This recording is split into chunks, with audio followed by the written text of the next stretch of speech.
This is a Forever Skies review. Honestly, mostly negative because the game almost had 2 years to be completed in early access, and there are still a lot of things not working or missing from the game, which I'll get into the details of. I'm gonna have footage of some things that are easy to show, but for the rest I'll do my best to explain everything well enough. I'm also gonna compare it to my experience with Subnautica at the end of the video. First, the environment. The environments in Forever Skies are extremely janky to navigate, along with bad player movement. You're constantly getting stuck inside things, sometimes falling through objects that look solid. Jumping is stiff and sometimes slides you off of walls and edges. There's also a lot of uneven surfaces that are clear paths for the player to traverse or climb, but when you try, there's just not enough space, and the only way out is the unstuck button, which sends you all the way back to the ship.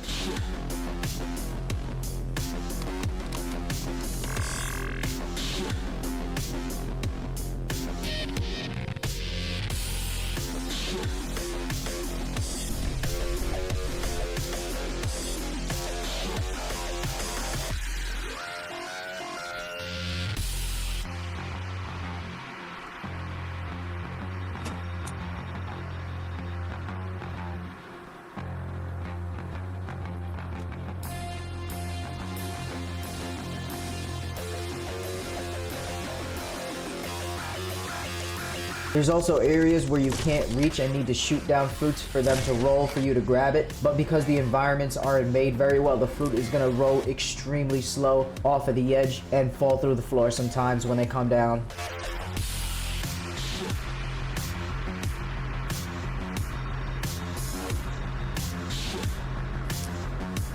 There's also some areas in the game that don't have complete paths in and out, only one way in. I spent 10 minutes running around this tiny shack like a madman trying to find a way out. And no, the answer wasn't behind any of the walls I hadn't broke down yet because they're all in front of solid walls or a fall to my death. I'm gonna let the rest play, but you can skip to the next part.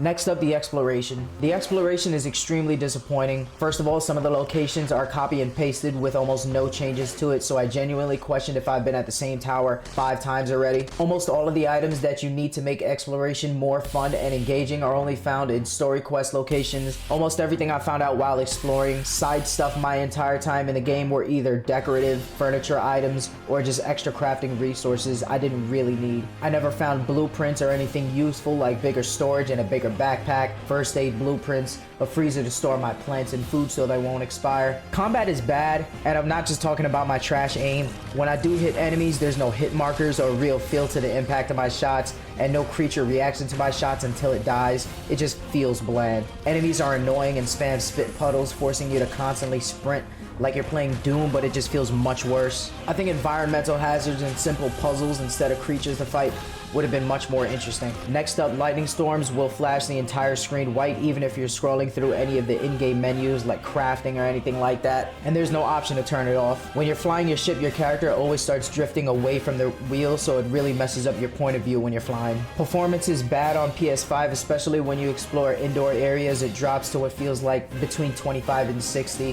which makes the game feel laggy, like the video is constantly trying to catch up. Sometimes entire buildings pop in and out of existence when you're flying around. Aim acceleration makes turning the screen feel very sticky and slow.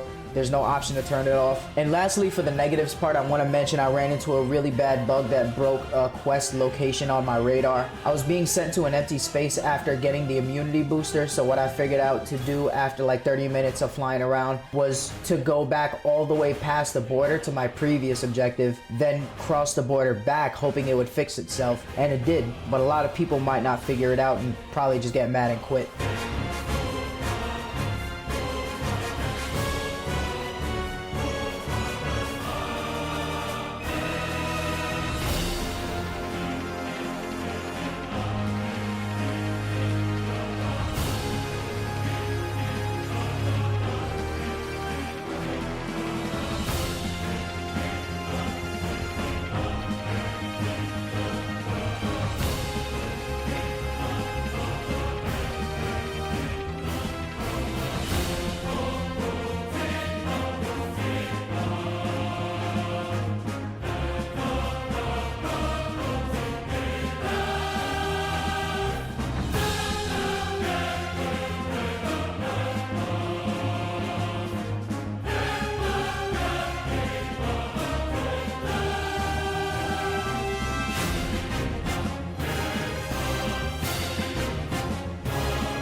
Now, for the only two positive things about the game, I have to say it has a great building system. You can move items easily around your ship, even if it's a storage box full of items, which a lot of survival games don't bother to do. And the game has a good vibe, nice aesthetics, and a lot of potential for good gameplay and exploration. Alright, now for the score and how it compares against Subnautica. I'm giving Forever Skies a 4 out of 10. Subnautica shares some of the same issues as Forever Skies, like janky movement, especially on foot, getting stuck in the environment when you're trying to explore, the bad combat. But even though Subnautica is much older, it's still much better. Even though the exploration in Subnautica is kind of repetitive and random, it was overall a lot more rewarding. You can at least find new and useful things like storage, blueprints for cool and useful equipment, vehicles, and things to build at base without being forced to follow the story. I also remember managing your hunger in Subnautica was annoying, but in Forever Skies it's much worse because of the limited storage and the food that expires really fast. Overall, I had my issues with Subnautica, but it was fun and engaging enough to keep pushing through 70 hours until I fully beat the game.